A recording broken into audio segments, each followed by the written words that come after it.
And then, next TV show, we used to do specials on this. Then Ellie, understandably, gave up on it.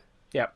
And then sort of thought I hadn't given up on it for a while, and recently have come to the conclusion that no, I definitely have given up on it. When did you think you hadn't? Well, there was that whole, like with every season, where, like, originally I used to watch The Walking Dead when it came out. Yeah. Like, at the end of a season so I could binge watch it. And then, like, I sort of would watch them for the special, I think. Yeah. Maybe the first year we did it, I was like, oh no, I'll get it watched for the special, and did. And then it sort of got to a point where I was like, I'll try and watch it as soon as it's out, and like week by we've got week. a special coming, and we'll do it later and whatever, but it's fine. And then, like, there's always been this running thing of, like, I'm going to watch this season at some point. Yeah. But this is the season where I've been saying, like, oh, I probably will watch it at some point, and then we got to sort of the other week, and I went, no, I don't think I will, actually. I don't care enough anymore. Yeah, and that's fair. So the thing with The Walking Dead is, as you might know, they tend to split the season in two. So it will normally start in October. You'll get 8 episodes, then they'll have a gap, then it comes back in February, and then you get the last 8 episodes. You have 16 episodes a season. That's how seasons work. Yep. We watched the first half of the season, week by week. So like every Monday when it came out, we'd watch it.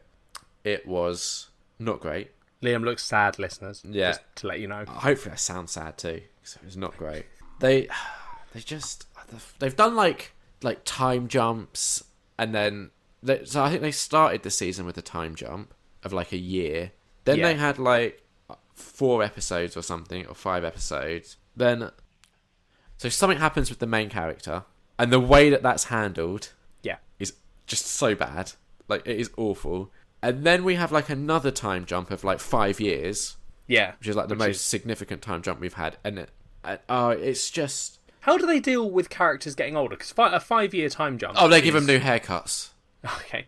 And they've recast, so there was a little baby kid that they've recast to be like a 7-year-old. Yeah, it's easy with babies. I'm thinking more like, were there any teen characters? Because, like, I always feel like aging up a baby to a child is piss easy. You just recast them. Different. Yeah. Aging up a child to a teen, pretty easy, because, again, recast, and so long as they look vaguely similar, you'll probably get away with it. But, like... Do you remember Enid? I remember the name. When she was first introduced to the show, she was the one that, like, I was hanging out with Glenn and Maggie a lot. And then she had a bit of a thing with Carl for a little bit. Yeah. I think in the show she was basically meant to be like 15, 16.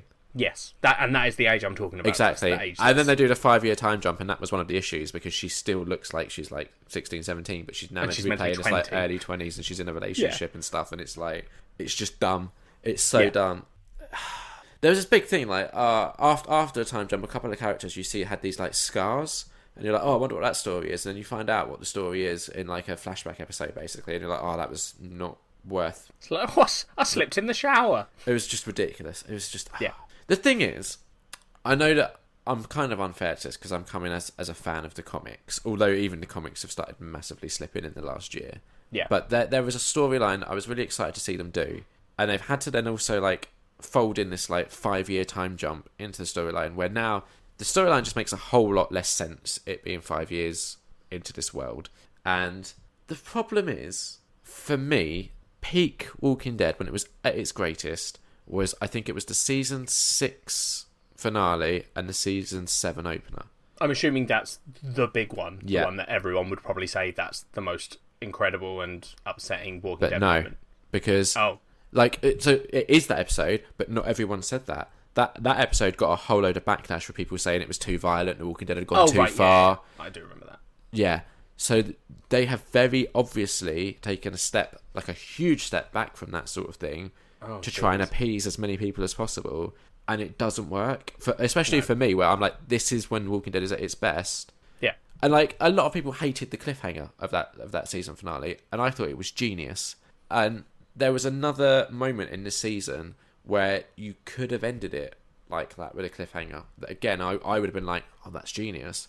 But I think because they're so like afraid of upsetting people, they haven't. And it just, the way they handled that whole thing that could have been a cliffhanger, to me just feels like they really just dropped the ball. And they could have done something really bold and daring. And what was annoying is the way the story is positioned, it was set up to be very shocking. And then characters do things that make absolutely zero sense within the context of the show, and you're like, why have you done this? It doesn't. It's just so like, it's so frustrating. The only good thing is, so like I said, we watched the first half like week by week. The second half of this season, we waited until the penultimate episode, and then we just binged everything, caught up with it, and then just watched the last episode as it came out. And that was 100% a better way of watching it, because when you're watching it like week on week, and you wait all week and you get an episode that's not very good, and you wait all week and you get another episode that's not very good, that's annoying. But if you're watching like 3 episodes a night and you get 2 bad episodes but 1 good one, you can kind of like tolerate that a bit easier. Yeah. I think it's just like, I feel like the issue they've got is they're probably losing audience, and have been, I'd imagine, for a few seasons now, at least. Yeah. That they've been, and I feel from what I've been seeing and hearing, I feel like they're starting to almost hemorrhage audience. Like, it's dropping off drastically. So, like, I get what you're saying about the cliffhanger being like a good place to end it, but I imagine that even if they had wanted to, it would have lost them even more people, because you'd have had some people like you being like, oh, what a genius way to end it. But I feel like they've lost so much credit with their fan base that people would just go, oh, okay, yeah, you're just doing that again to try and get us to come back and watch it. I'm done. Yeah. So, I think like, they're in a bad situation, and by that I mean they aren't in a bad situation. There's an easy solution. They end the series, because they should. But how? Because what we're inevitably going to get is a fucking ending where a studio cancels it. Yeah. No one's going to be satisfied, and everyone will remember Walking Dead as a series that started really strong, had some strong moments, and then just petered out and died. Yeah. Well, the problem as well... And then it won't be The Walking Dead, Liam. It'll be The Dead. Very good. Thank the you. problem as well is they're trying to expand it. So, like, they're doing, like, these like, made-for-TV movies that are gonna... Yeah. And it's just, like... I think they shouldn't be trying to do that. No, they should be letting The Walking Dead, at least in its, like, TV form... Like, I don't know about the comics. They can do whatever they want. But at least in the TV and, like, sort of visual media... Yeah, just TV film. End it. Just let it go. Yeah, I don't know how you would satisfyingly end a show like this, but that's always been something. Everyone dies. It's not a satisfying ending, though, is it? No, but it's a thematically good ending. Would be like, finally, this whole thing that they've been fighting to deal with the whole time. The whole of Walking Dead is like, look how bad this world is. Yeah. Like, something good happens, and then we have it ripped away from us. So you make the final season, like, everything good we've been building up is ripped away from us. Like, but by what? Zombies. Finally, instead of, because I know they've stopped doing like zombies destroying everything, to make it like, oh, there's a herd and it's the biggest herd that's ever been seen, and they just wipe us all out. Yeah, I mean, I wouldn't be sad if they. So, 2 things. I wouldn't be sad, but there is one thing now that they kind of have potentially set up that I would like to see play out, but for it to play out satisfyingly, it's going to take a couple of years. Otherwise, it would just feel rushed. Jesus. Yeah, exactly. That's the problem, right? Yeah, so, because that's insane. Yeah. And, this is just complete, like, fan theorying here as well. I don't think they're necessarily setting up to do this. It's just if they wanted to, they could. There's a small chance that in 2 years, there might be a small payoff for you. Yeah, exactly. But I know it's getting another season. They've already said they're getting a season 10. But wonderful. They should. I mean...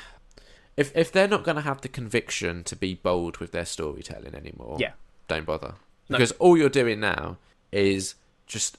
It's basically becoming a soap that has zombies in the background, with characters that aren't really made for soap scenarios. So, it's just, 2 out of 5. How the mighty have fallen.